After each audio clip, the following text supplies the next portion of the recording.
Good morning, everyone. On the occasion of seventh convocation of AGIS, where 171 students have been awarded degrees today, we have Dr. Manish Gupta, who is the guest of honor for this particular function, Mr. Bhupesh Daheria, Managing Trustee AGIS, and he wears two hats, also represents M. We have Dr. Vinay Kulkarni, Dr. Abhijit Gangopadhyay, Dr. Sridhar Govardhan, Dr. Anita Ram, who has been handling this program since morning. Welcome to you for this very important convocation ceremony, which is very important in the life of the student who is graduating. So, at the outset, I would like to congratulate all those 171 students, both those who were present in virtual mode and those who are not able to even present themselves in the virtual mode. And they are somewhere there, so all of them deserve to be congratulated.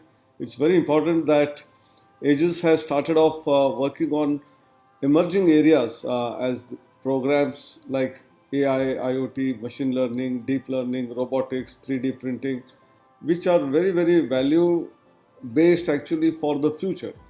We all are aware that in the next 10 to 15 years, 35% of the jobs will get replaced from the existing ones to those which have either data analytics, artificial intelligence, machine learning. They are all going to be associated. And that's why all the programs which have been started by AGIS, they deserve to be complemented because that is the future. They have looked at what is likely to come in the future and started the first baby steps more than 10 years ago, and then the results of that are now quite visible. Most of these graduates will not only find jobs, but I'm sure many of them will become entrepreneurs, create their own startups.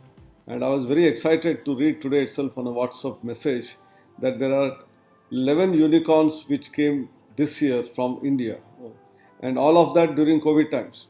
So on one side, when COVID challenge has come across, and the whole country has been under lockdowns and limited activities. But in the business, some of them have done extremely well.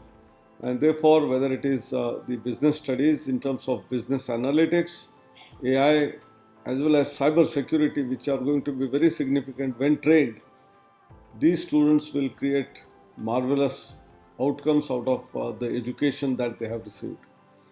And I always refer to the 3 E's, that is education, which should lead to employability and entrepreneurship. If done properly, this triple E will lead to empowerment of not only their own self, but their families, the society at large, by creating jobs, and other people who have been not so lucky in getting that education will also get empowered in the process. And that is why AI and the deep learning or digital learning has a big way, and all of these programs of AGIS have been in association with IBM, another great giant, which has been doing a lot of work in all of these areas. So I'm reflecting on what AICT started exactly 3 years ago in terms of what we call as the 9 quality initiatives. The 10th one somehow could not take off. That was common entrance exam and exit exam for all students who are graduating from engineering schools. But all of the 9 programs which we started in 2017 have found the light of the day in terms of being projected in the new national education policy. Whether it is continuous revision of curriculum, whether it is faculty certification. The faculty is the core. Without faculty, teaching learning process cannot happen. We may have a lot of content which is available from MOOC, from the platforms like SWAYAM or edX or Coursera. We have a lot of material on the YouTube, but still we need a teacher who will handle either online or offline. And therefore, the role of a teacher is very important. Therefore, faculty certification program, empowering faculty in all the emerging areas, all of that which we mentioned and you are running through Atal Academy, which we started off. And this year, we have trained 1.5 lakh teachers in 1,000 virtual 5-day long, that is week-long programs. And the advantage of Corona and online is that earlier we used to have in one workshop only 50 faculty members. Today we have 200, 250. And the experts used to be only two or three because they had to travel and take the classes. Today we have the whole world at our disposal, from the extreme east of Australia, New Zealand, and Japan to the extreme west, that is US and Canada, to many countries in the Europe. They are all part of the program. They deliver lectures, and since it is 5-day program starting from morning till evening, depending on the time schedule which is convenient to the faculty members from those areas, both when I say faculty, it is not faculty from universities and academic institutions alone.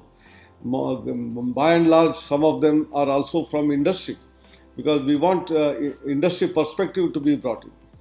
We have made internship mandatory. So we have an internship portal where lakhs of students have already joined, and they are getting the benefit of internship opportunities, which otherwise only were available for tier 1 cities. Today, tier 2, tier 3 small village student also can apply for that and get it. We have an innovation cell established. We have an Indian Knowledge Systems division established in ministry, which is part of the AICT now. We have examination reforms, which is very, very important, because this rote learning has killed our innovative spirit. And once the question papers are based on understanding of the subject, critical thinking, analytical ability, teamwork, innovation, I think the knowledge that they gain out of that is phenomenally 100 times more than what they learn it through rote learning methodologies. So examination reforms, all of these have been incorporated, and the last 3 years has shown that it is successful. But last but not the least, very important program which we started is called Universal Human Values Student Induction Program. The first couple of weeks in the college, when students join in the first year, freshman year, has to be completely free of any academic activity, but a lot of other activities, starting from the exercise, games, yoga, meditation, to a lot of discussions and debates, to going and seeing some of the important places, geographical, historically important places in and around the institute, lectures by eminent personalities, even watching some of the inspirational movies, get people around, and then basic health care based on our Ayurvedic principles. All of that is embedded in that 9 modules which we take in the first 3 weeks.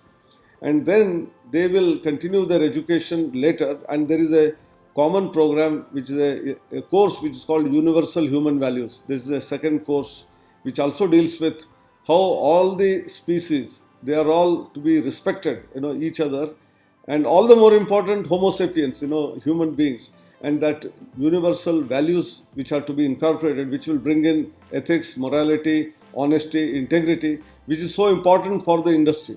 And that is what people look at, teamwork, how do you become a good leader, how you take the entire team along. All of these are embedded in all of these programs which AICT started. And I'm sure many a times myself and Bhupesh, we discuss all of these issues, and many of these things which he is also doing, we come together. And I'm sure Dr. Manish Gupta, who is going to speak after me, he is from the industry perspective, and I'm sure we will make not only Aegis but all other academic institutions thrive. And in fact, our another program, is about accreditation. We have made accreditation mandatory for all the institutions in the next 4 years, and 2 years have lapsed. But just making it mandatory is no use, so we are providing support through mentoring. And this mentoring is excellent institutions mentoring little lower standard institutions on one side, and on the other side, some of the people who have been working in either industry or academia, retired or close to retirement, all their wisdom, if it is shared with those institutions, they will also improve their standards. And that is another area which we are working, called Margadarshan and Margadarshak scheme. I think I would appeal to all those eminent academicians and industry personnel who are attending this particular program, and some of the students who have graduated today, postgraduate diploma in management. I'm sure in the next 5-6 years, they will be somewhere a CEO of a startup, or somewhere in some big company will lead India division and all that. They should come forward and support our younger brothers and sisters, that is being alumni of Aegis and alumni of this nation. You have a responsibility to play, and if you do all of that, our vision of a unique new India, which our Prime Minister often speaks about, which is a India which is going to be not only digital on one side, whether it is in terms of smart villages and cities, in terms of development, in terms of 5 trillion economy. I think in terms of innovation index, which we have improved from 81 to 48th position, in terms of ease of doing business, I think we must be in the top 10 in all respects, and that is our capability. And we must all do that.